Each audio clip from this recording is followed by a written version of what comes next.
conservatives really wear more fleece than liberals? I think so. Is that true? According to my studies at Fleece International University. Should we ask the brain room? Condemning the finance bros. And people do know who Melissa Hortman is. You just choose not to figure it out. Why? I know, Jessica. How is that tied to white extremist Charlie Kirk? Oh, How is that tied to Trump rhetoric?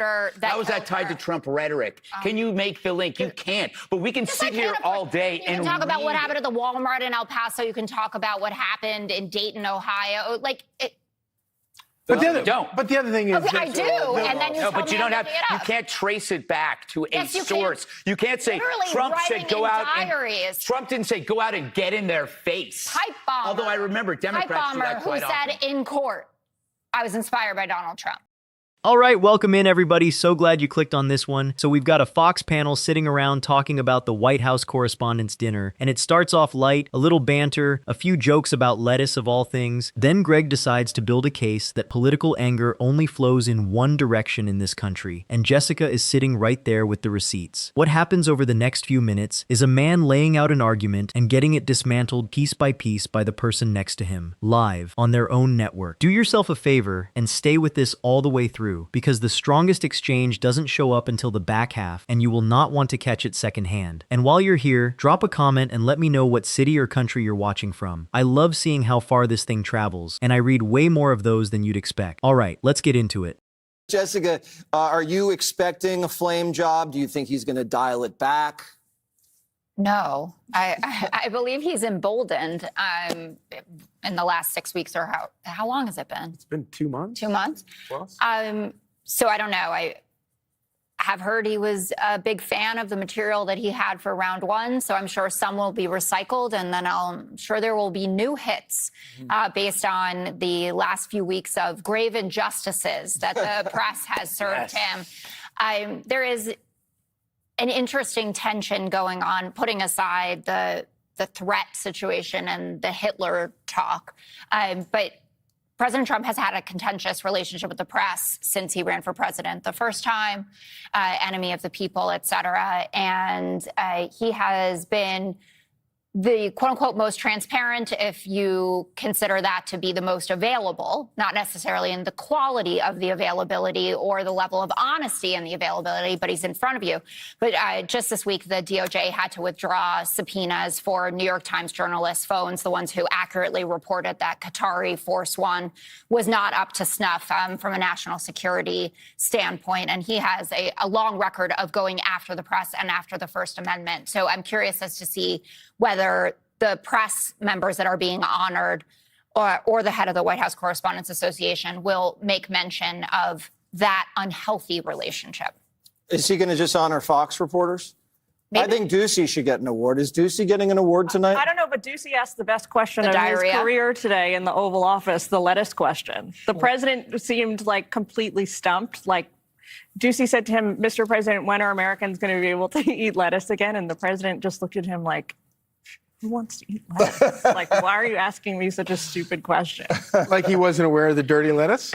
No, he was aware of it, but he was like unaware that people wanted to get back to eating it, is what it looked like. Do we? You know? Yeah. I like lettuce. The women like it, Charlie. The Hitler stuff. I mean, what, 6 weeks ago? And now they're back at it, Gillian. I don't know if it's going to happen or not tonight, but there was this letter circulated over the last week or so that apparently dozens, maybe even hundreds of reporters or just journalists in general have signed on to, calling for the White House Correspondents Dinner, for the association, to condemn the president's attacks on the First Amendment at the dinner. While he's there. So That's so stupid. I think if they're doing it, they should open the dinner with that, though, because then it's going to be much more entertaining than any of us are banking on. I mean, to think about the president's comments. Imagine if somebody tries to rebuke him there on the stage. You know what? We just don't want them to shoot him. We expect a rebuke. The bar is low. Right.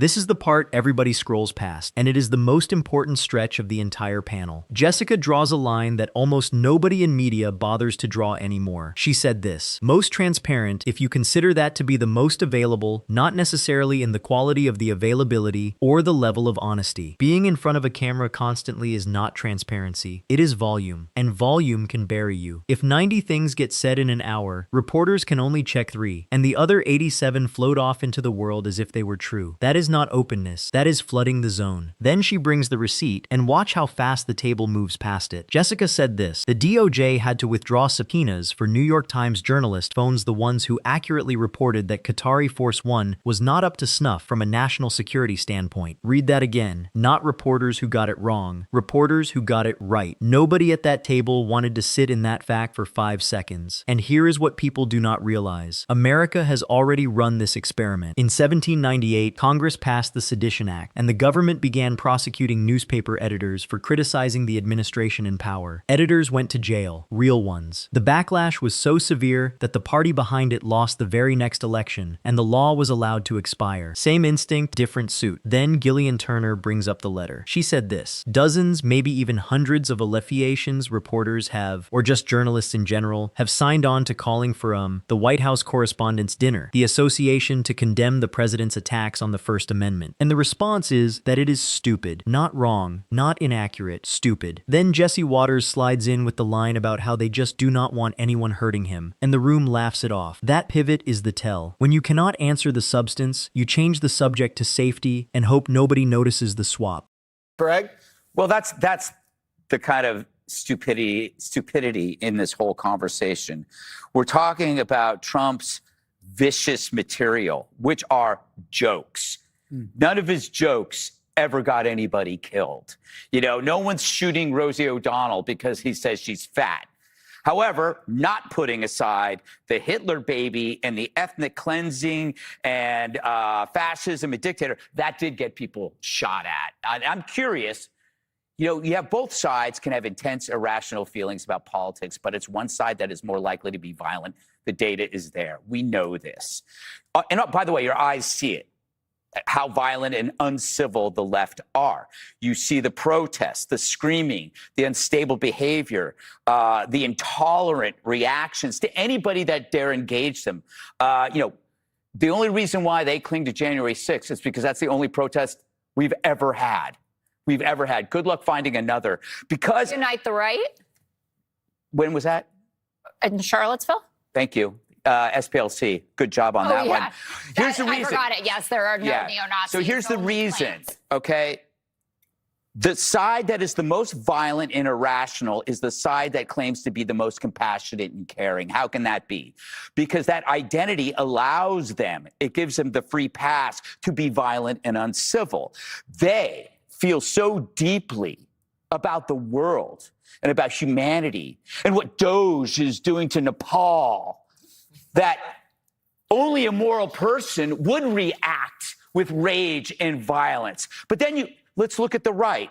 You know, they look like they could be violent. They wear a lot of camo. They wear a lot of fleece. They like MMA. They love country music. They have gun racks. They drink beer. But if you get in their face, they usually just laugh at you. Yeah, we think The View sucks and Tim Walz is a sick clown, but we're not going to go after them. We're not going to beat them up. So I guess my point is, you really got to push the right into violence. You know, if in the plot, think about the plot about Gretchen Whitmer that they always bring up.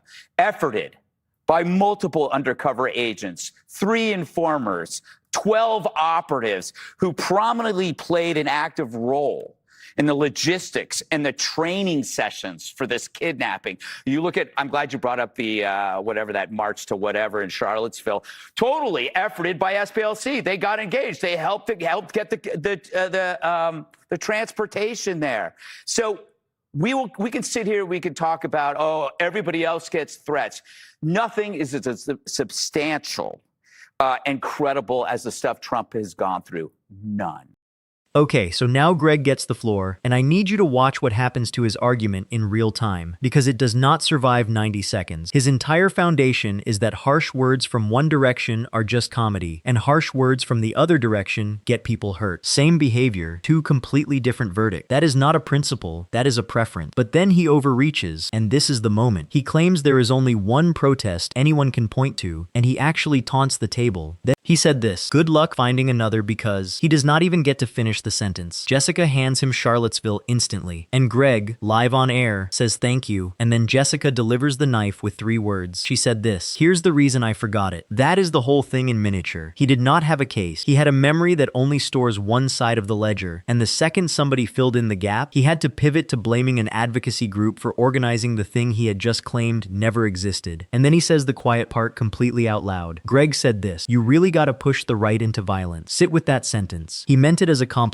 He thinks he just described patience. What he actually described is a threshold. He is telling you the line exists, it is just further back, and if you press hard enough, you will find it. Nobody defending a genuinely peaceful movement talks about how much pressure it takes before it stops being peaceful. And here is what people miss about the setup argument he keeps running. If every single incident on one side was secretly organized by informants and outside groups, and every incident on the other side is authentic and spontaneous, then you have not built an argument. You have built a machine that can never lose, because it eats any evidence you feed it. So we can still sit here and talk about it's attacks on freedom of speech. Oh, it is mean jokes. Doesn't kill anybody. Melissa Hortman, they just No one knows who I waited for that. Jessica, no one knows who that is. And we actually just Yes, you heard the do. Secret Service say this is the biggest threat environment in the history of the agency. Well, at least you more didn't- threats At least you than didn't say ever. Obama had more threats. But do Okay, but conservatives really wear more fleece than liberals? I think so. Is that true? According to my studies at Fleece International University. Should we ask the brain room? condemning the finance bros. And people do know who Melissa Hortman is. You just choose not to figure it out. I know, Jessica. How is that it's tied a to little white different than extremist Charlie groups? Kirk. Oh, How it is that was tied tied to to Vance how is that tied Coulter, to the Trump Trump rhetoric? supporter that How is that killed tied to her. Trump rhetoric? Can you make the link? You can't. But we can Yes, I sit here can. all day You and can talk about what read happened at the Walmart in El Paso. You can talk about what happened in Dayton, Ohio. Like it. But No, you don't. But the other thing is, Okay, I do, and then you No, tell but me you don't I'm have. making it You up. can't trace it back to a Yes, you can. source. You can't say Literally Trump said writing go in out. diaries. Trump didn't say go out and get in their face. Pipe bomber. Although I remember Democrats Pipe do bomber that who quite said often. in court, I was inspired by Donald Trump.